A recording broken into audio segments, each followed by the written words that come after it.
Hey, Aharon Rabinowitz here for Red Giant TV.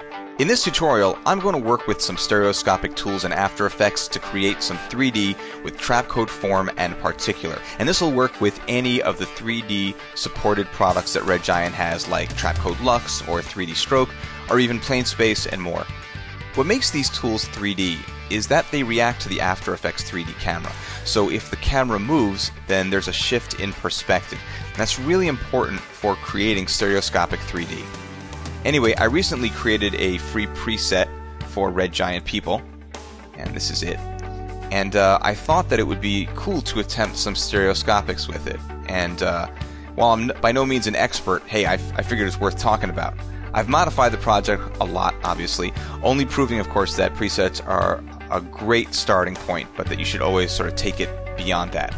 Now, I downloaded a free set of scripts by Keller from his website, Pinkau.com. You get there and you just go to this area called Forum, and it will take you to these tools right away. And here's your download link right there, and as you can see, there's tutorials here. Now, I'm going to do the most basic stuff that you can do.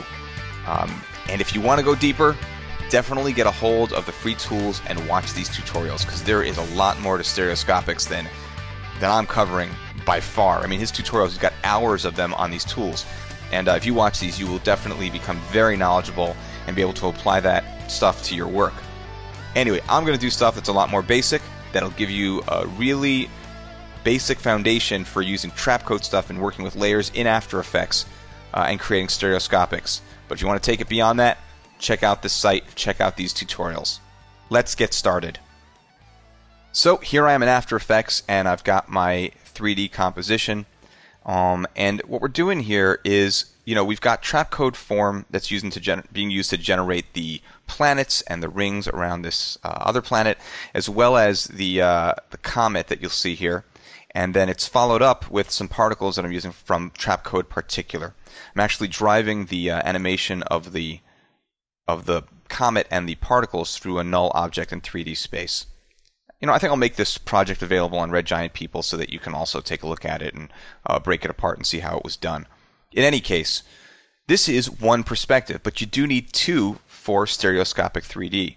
So we have to generate a second eye view, right? And that's, of course, we're trying to simulate, the normal experience of viewing, and that's, your eyes are separated by a certain amount of space, and, you look at something and that creates the depth based on how your eyes converge. So let's do this. With my space comp selected, I'm going to use the tools that I got from Chris Keller's site, and I'm making two assumptions here, and apologize if they're faulty, but I'm assuming that you have some knowledge of Trapcode form and particular, and if you don't, you can always download this project and just bring them into After Effects and work from there. And I'm assuming that you've watched at least a few minutes of Chris Keller's tutorials so that you can understand how to install and set up these plugins. There's also just some text help that come with them that'll help you do it. So once you know how to install these, and once you know how to initiate them to make them work, then they're here. So that's it. I'm not going to run through that stuff. And let's just do it. I've got my space comp selected, and I'm clicking on Generate Right Comp. And what this does is this creates a second composition that is a perfect duplicate of my composition that I already created. Now there's something here called Auto Link Properties. If you're not planning on making changes, then you don't need to have this selected. But if you do have this selected, you'll save yourself a lot of trouble, because any change I make in this comp to anything that's that you can put an expression on, usually almost everything keyframeable, but not quite everything that is keyframeable can have an expression. Any change I make here, like to the camera motion, any of that goes into my second comp. It'll all be automatically done. There's some properties that won't, but for the most part. I'm not going to worry about any of that stuff, because in this case, I'm not making any changes. This is a great animation. I like it the way it is. But let's take a look at our space right comp. And this is going to be the right view. And if you take a quick look, there is no difference between the two.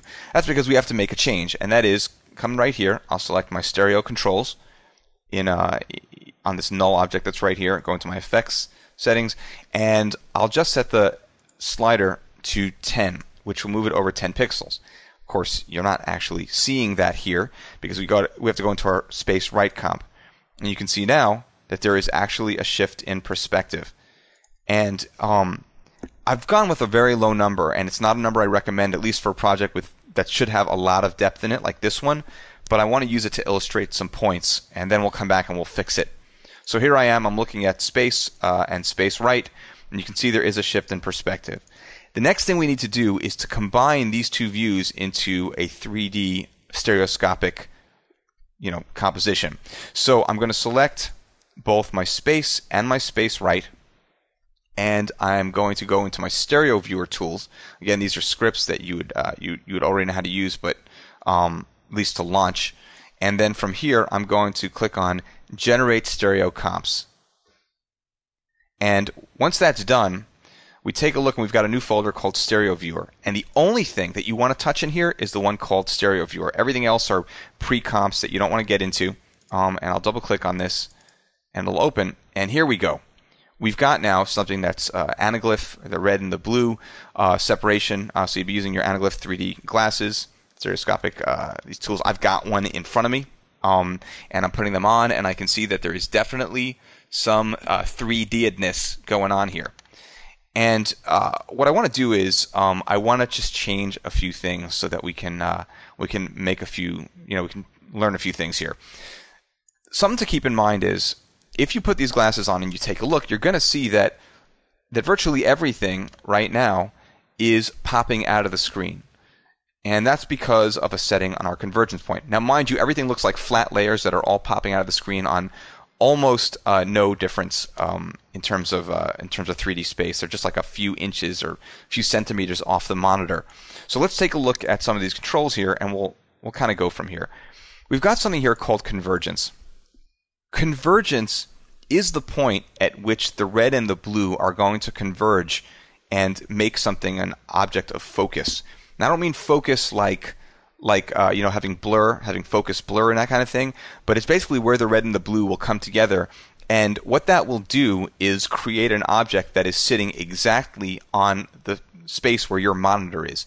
Anything in 3D space that falls in front of that will pop out, and anything that falls behind that convergent space will be behind it, further deeper into your monitor. And the best way to think about this is think about when you take your finger and you put it up against your nose and you try to look at it, focus on it. What happens? The finger becomes one object. Right now, if you just put it up close and you're focusing on your monitor, it's two, but you put your finger there and you focus on it, then it becomes one image that's put together, and everything behind it, like what you're seeing on your monitor, is going to split up into two views. It gives me kind of a headache and makes me a little nauseous. That's, for me, most of what 3D does. Anyhow, so you've got this done. Check this out. So you've now converged on that one spot. And that's what we're doing here. We are converging so that one object will be the area of focus and everything else will be separated. So what I'm going to do is I'm going to play with this convergence slider. And let's set it up so that the planet is really the converged area. And let me set this to full res. And we'll zoom in a little bit so I can get the convergence just right. Okay, that's pretty good. So if we take a look, here's what's interesting. The planet everything is white, which, by the way, is only happening because there's not a lot of depth in our composition. We'll talk more about that in a moment. But look what happens to the object in front. This object right here, this planet, has red on the right side. And this will be, if you put your 3D glasses on, you'll see that this is popping off the monitor. Just a little bit, but enough that you can tell that it's actually pushing out into 3D space, into your world.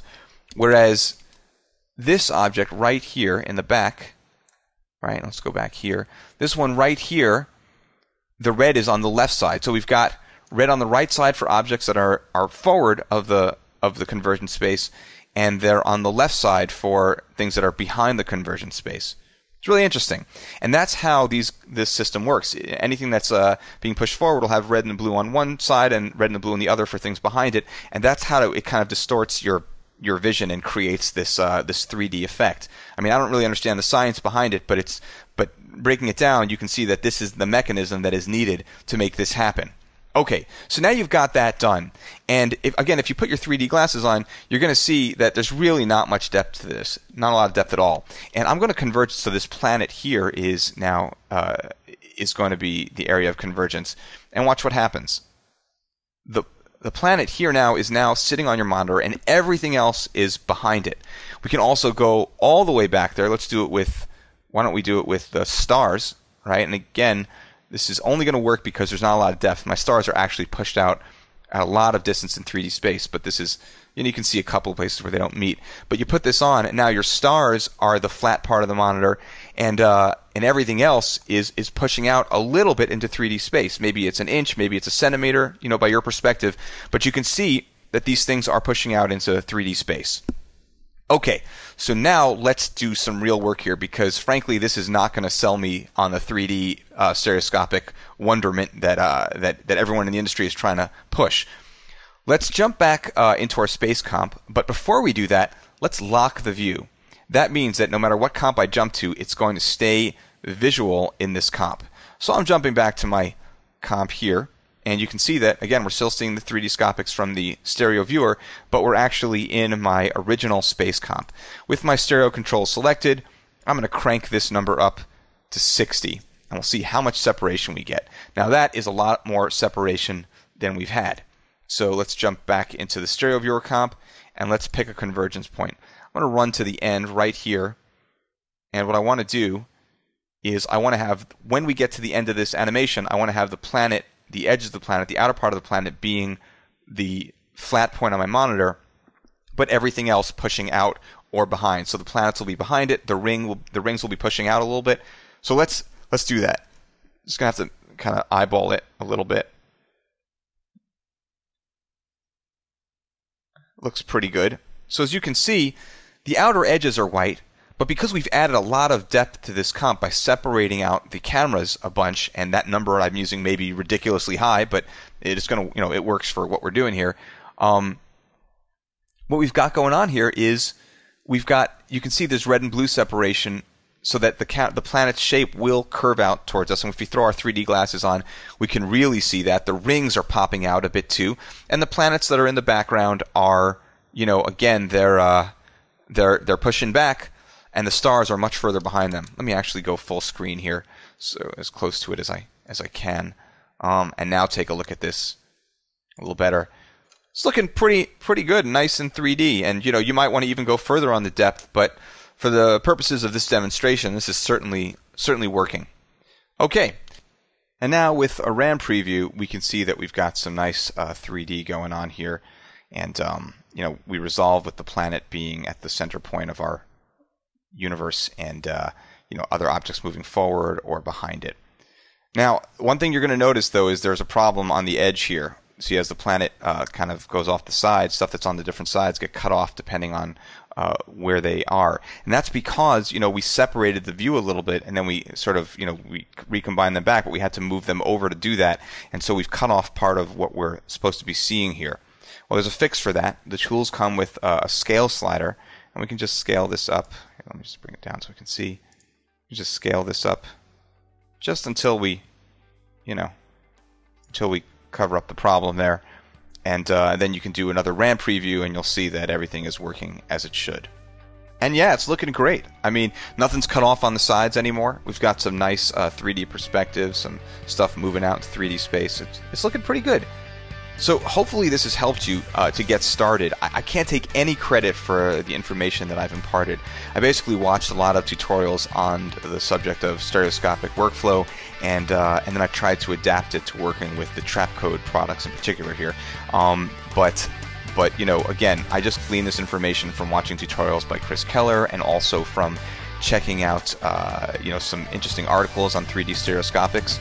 So hopefully I haven't mangled the information too much, but like I said, good starting point for you to sort of take it from here. And again, I'm going to strongly recommend that you watch Chris's tutorials on Pinkau.com, because they show you how to use the tools, not just with 3D layers that we're working in After Effects, but also combining that stuff with footage that's actually been shot with a stereoscopic camera. Don't forget, you can download a free trial version of the software that I used in this tutorial at redgiantsoftware.com. And you can get free presets for Red Giant plugins on redgiantpeople.com.